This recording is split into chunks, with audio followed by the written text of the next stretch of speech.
Hi, Assalamualaikum. My name is Muhammad Adib Zaqwan bin Rizwan. Assalamualaikum, my name is NAZATUL SYATHIRAH HANIM, binti Faisal Karim. Welcome back to Bulletin Awanu. Kerajaan memutuskan untuk melaksanakan Perintah Kawalan Pergerakan mulai 18 Mac 2020 iaitu lusa hingga 31 Mac 2020 di seluruh negara. COVID-19 was first detected in Malaysia on 25 January 2020 among 3 Chinese citizens who entered Malaysia through Singapore on 23 January 2020. On 30 January 2020, there was a total of 8 confirmed cases of COVID-19, all involving Chinese citizens. The first local infection of COVID-19 was identified on 4 February 2020, and the number of affected individuals remained below 25 until 1 March, when the number of cases increased to 29. The total number of COVID-19 cases then increased steadily before a sharp rise starting on 14 March. The first 2 deaths to COVID-19 were reported on 17 March. The cause in COVID-19 is prevent the virus from spreading, then reduce public deaths, next save the national economy and the lives of people who have lost their source of income. Lastly, reduce public activities. The 2020 MCO, often referred to as Patriot Lockdown, signifies a major step taken by the Malaysian government to contain the COVID-19 pandemic. Akin to a cordon sanitary, it prohibits mass movements and gatherings at all places nationwide, including religious service, and demands closure of all business premises, except manufacturers, suppliers, retailers, and food outlets. The order escalates travel restrictions with citizen recruit for all Malaysians travelling overseas, as well as continued medical screening and 14-day quarantine of returning Malaysia. In addition, all foreign visitors are prohibited from entering Malaysia. Learning institutions of all types at all levels were closed in addition to all government and private premises, except providers of essential service comprising energy and electricity, telecommunication, water, postal oil and gas, fuel, finance and banking, health, firefighting, defence, transportation and logistic defence and food. Violators of the MCO are subject to a fine amounting to RM1,000 and a maximum of 6 months imprisonment. The value that we can take from movement control order is people will more appreciate hygiene and health.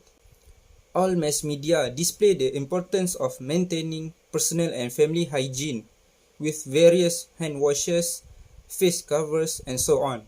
Almost all the premises will take body temperature before entering, which has never happened before. Various health tips and advice, healthy food including exercise at home are easily obtained and can be practiced for the good of the family. All parties are very concerned about food, hygiene and health, including mass media channels and social media.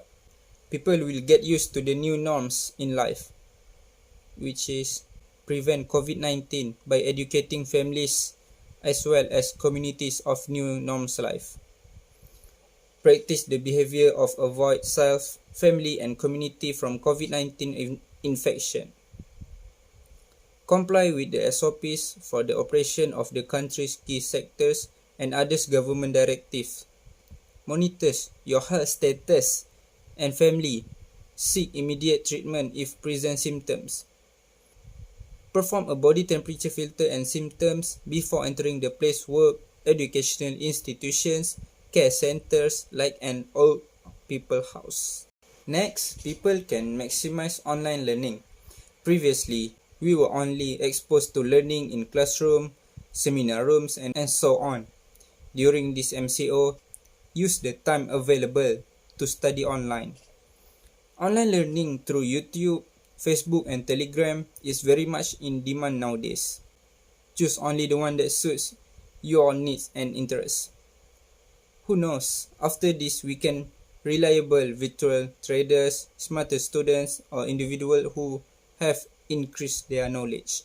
For the solutions that we can recommend is for the red zone places with more than 40 new daily cases should be continued to be under Enhanced Movement Control Order (EMCO), but the rest of the country should return to Recovery Movement Control Order (RMCO).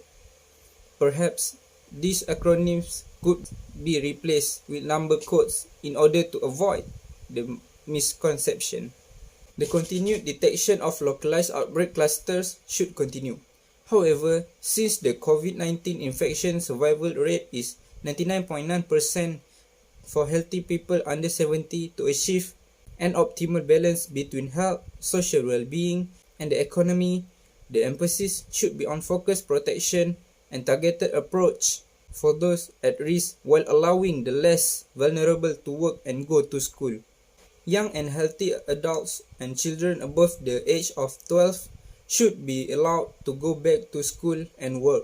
People with comorbidities regardless of age and the elderly should stay at home. People who go to work and school should be taught how to clean themselves and how to approach vulnerable family members when they return home. These measures should be taught on media, at the workplace, and at school. Last but not least, the government should advise the people to get vaccinated so that the infection rate can be reduced. We believe everyone should learn to live with COVID-19. Fear it, be cautious of it, but live with it because life has to go on calmly, but surely it can.